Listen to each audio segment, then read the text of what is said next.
Camp Tentries is a magical place where all identities are respected. This is the one place where our kids and staff can go where we are the majority. It's a lot of fun to talk to people that are like-minded. It's very hard to find love the way you do there. You can express yourself. It was the first place I ever got to explore my own gender identity. It's also like a wonderful safe space to be in, and it's sort of an escape from the outside world. It's a place that brings together young people and adults from all aspects of the LGBTQ community. I am a cisgendered female. I use female pronouns. I'm a trans woman. I usually use they, them pronouns. I'm a wizard snail. And I identify as queer. Demi-gendered. I use he, his, and him for pronouns. I'm a queer. I identify as queer and genderqueer. I'm straight for now. I'm also trans, and my gender identity is faggy butch. I just kind of identify as me. That's something about camp that is really cool, is that no one pressures you to identify as one thing or another. It's one of the few queer camps in the world, I think, that has specific programming for trans and gender queer youth. We offer 2 camp sessions. One of them is geared towards folks who identify as LGBTQ or allies. The other session that we offer is for youth of non-traditional and LGBTQ families. I like how it has all the normal camp things that you can do, like you can boat and do archery. We also do innovative social justice programming that allows our youth to explore the world around them and see it in ways they may not have, to understand how oppressions affect all of us, not just those directly targeted. One of the things that I've noticed over the last year at Camp Tentries is an increase in the number of other summer camps that call us, wanting to learn about how they can best accommodate trans youth in their own programs. Our cabin areas at Camp Tentries are probably a little different than at some other camps. Like most camps, we have a boys' town and a girls' town. We also have a Genderlandia cabin option for folks at all points on the transgender and gender questioning spectrum. I like to say Genderlandia is where gender lives and roams free. Anybody who doesn't feel comfortable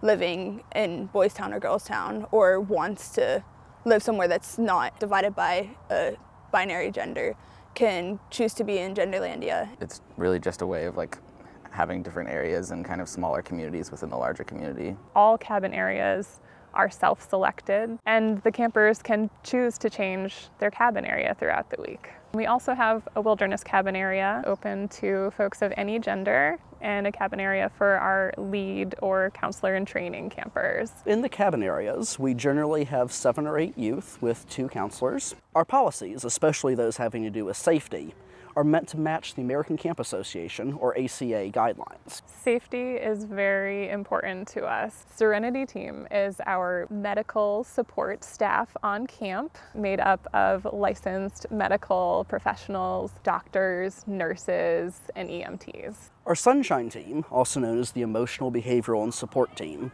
is there to give campers who need a little bit of extra support the help that they need in order to have a successful week at camp. The staff on Sunshine Team are licensed, qualified mental health professionals. We also have a role at camp that is called Inclusion Specialist, and those folks work in our cabin areas, primarily one-to-one to help support particular campers and their emotional needs. Recent changes that have happened at Camp Tentries is the addition of our lead camper program, Team Pegasus, and a Genderlandia cabin during the Youth of Week. The lead camper program is really meant to prepare our campers to become staff members. This has evolved from our CIT or counselor in training program. Team Pegasus was created to really serve as a community year-round for our young adult leaders. The campers get involved in the activities and some of the process for camp, and they also get to be involved in the staff hiring. Camp's really been growing over the past couple of years. We have incredibly strong partnerships with some of our local foster care agencies who refer a large number of youth to us each year. We also are constantly doing outreach in order to increase our number of volunteers in traditionally underrepresented areas at Camp Tentries. I think camp is coming into its own liberation, and being able to be on the forefront of that is really exciting. I think in the future it's going to keep growing. Starting a couple of years ago, we had some new people come in to run the kitchen, and lots of new fresh ideas about how we can not only have camp be a social justice camp around race and class and gender and sex, but also around food justice. The produce is bought from local farmers or donated by local farmers. Almost everything is handmade from scratch. And they put all this love into making the food, and you can taste that. You always have options depending on your food needs. Gluten-free, vegan, sugar-free, any sort of thing. And everyone gets to eat the food that is going to be nutritious for them. We are able to reach out to these local places and tell them about these kids that we love, and then have them be a part of this experience of feeding them.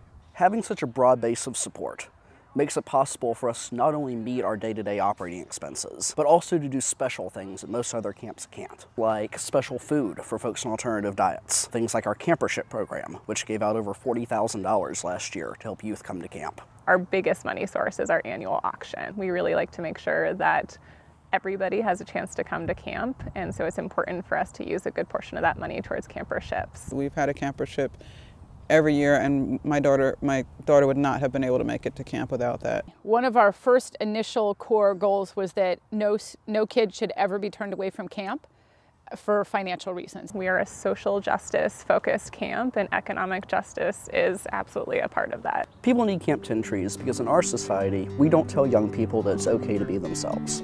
We don't tell young people that it's okay to try new things, or to grow, or even to fail sometimes. At Camp 10 Trees, we create a community where that's okay. When I came out in high school, I don't think my mom knew how to support me, so she let me sign up for camp, and I think that was the best thing that she could have done for me. Even though camp's like a week or two in the summer, it's this like powerful thing that you can have behind you all year. I don't know of any other place that encourages young people to be themselves to the extent that this camp does. Whoever you are welcome here. I've had lots of campers and also staff members come up to me and say that if it wasn't for this camp, I wouldn't be alive today. This space needs to be created, and if we don't do it, who's going to do it?